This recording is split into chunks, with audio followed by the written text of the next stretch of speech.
Coba bayangin deh, pohon kayu sama tanaman pangan, kerja bareng. Kedengarannya aneh kan?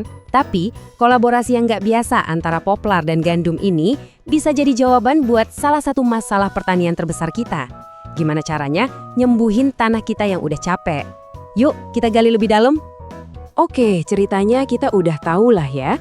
Populasi dunia makin banyak, artinya kita butuh makanan yang lebih banyak juga. Pertanyaannya simple, gimana caranya? Tapi tunggu dulu, ada satu masalah yang jauh lebih fundamental. Yaitu ini, setiap kita panen itu tuh sebenarnya kayak nguras nyawa dari tanah. Pertanian modern canggih sih, tapi sering banget ninggalin tanah kita jadi kayak gini nih, pecah-pecah, lelah, dan nutrisinya habis. Jadi gimana dong caranya nanam lebih banyak tapi nggak ngerusak rumah kita sendiri? Nah jawabannya mungkin ada di ide kuno yang sekarang dibuktiin sama sains modern, tumpang sari. Ini bukan sekedar nanam dua tanaman deketan ya, bukan. Ini tuh soal menciptakan ekosistem mini di mana tanaman saling bantu, bukan malah saingan. Oke, sebelum kita bahas lebih jauh gimana tumpang sari ini bekerja, kita perlu kenalan dulu sama panggung utamanya, yaitu dunia yang tersembunyi persis di bawah kaki kita. Anggap aja ini kayak alam semesta lain yang nggak kelihatan, tapi penuh banget sama kehidupan. Jadi, buang jauh-jauh pikiran kalau tanah itu cuma ya tanah kotor. Coba bayangin, tanah itu kayak kota metropolitan yang super sibuk, isinya miliaran penduduk mikroba. Nah, mereka inilah pahlawan-pahlawan tak kasat mata yang jadi mesin utama kesuburan tanah. Dan ini bukan cuma kiasan loh, sains bener-bener udah ngebuktiin peran vital mereka. Mikroorganisme ini tuh yang mendaur ulang nutrisi buat ngasih makan tanaman. Simpelnya, gini, tanpa mereka, tanah yang subur itu cuma bakal jadi debu mati. Serius? Nah, karena penasaran, para ilmuwan akhirnya mutusin buat nguji ide tumpang sari ini. Mereka bikin semacam kontes pertanian, buat lihat metode tanam mana sih yang paling jago buat bikin tanah jadi sehat. Dan ini dia 3 pesertanya. Di sudut pertama, ada pohon poplar yang ditanam sendirian. Di sudut kedua, gandum yang juga ditanam sendirian, ini cara bertani yang biasa kita lihat. Dan di sudut ketiga, ada tim impian kita, poplar plus gandum ditanam bareng. Oh ya, para peneliti juga ngasih perlakuan pupuk yang beda-beda, buat lihat gimana efek nutrisi tambahan ke hasilnya. Dan ini nunjukin betapa seriusnya penelitian ini ya. Ini bukan cuma teori di atas kertas, mereka benar-benar nanam ratusan kombinasi di pot-pot ini buat dapetin data yang akurat. Jadi setiap pot itu kayak arena tanding mini buat nentuin siapa juaranya.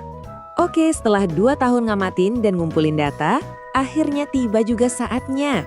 Kita bakal lihat siapa yang jadi juara dalam urusan menyehatkan tanah. Siap? Dan ini dia hasilnya. Pertama, kita lihat karbon organik tanah atau SOC.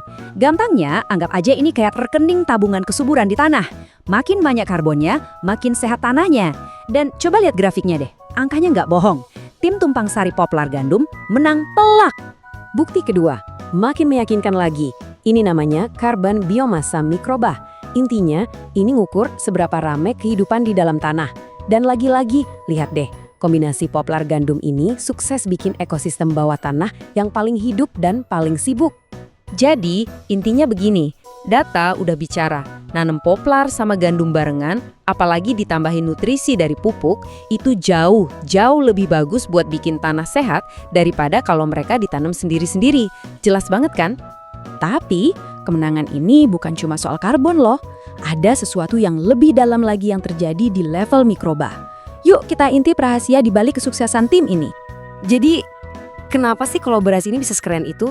Apa yang sebenarnya kejadian di bawah sana yang nggak bisa kita lihat pakai mata telanjang? Rahasianya ada di para pahlawan super kecil ini, bakteri. Ternyata sistem tumpang sari ini bukan cuma nambahin jumlah mereka, tapi juga kayak ngundang tim impian bakteri. Jadi bakteri-bakteri tertentu yang jago banget ngurai sisa tanaman dan ngelepasin nutrisi, itu pada betah dan berkembang biak di sini. Mereka ini ibaratnya koki pribadi buat tanamannya.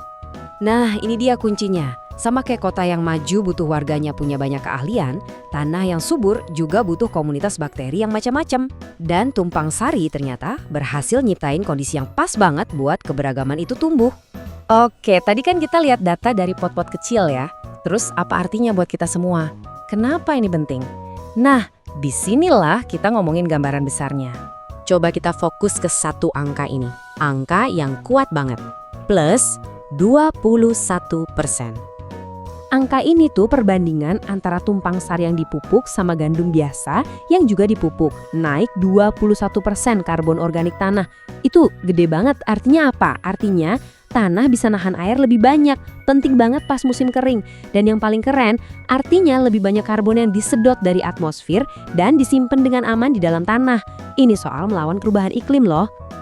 Jadi ini bikin kita mikir ya, mungkin selama ini kita terlalu fokus sama satu jenis panen aja. Studi ini nunjukin kalau kekuatan sebenarnya itu ada di sinergi, di kerjasama antar tanaman, yang pada akhirnya ngebangun kembali fondasi dari semua kehidupan, yaitu tanah yang sehat. Mungkin masa depan pertanian itu bukan soal apa yang kita tanam, tapi gimana cara kita menanamnya bersama-sama.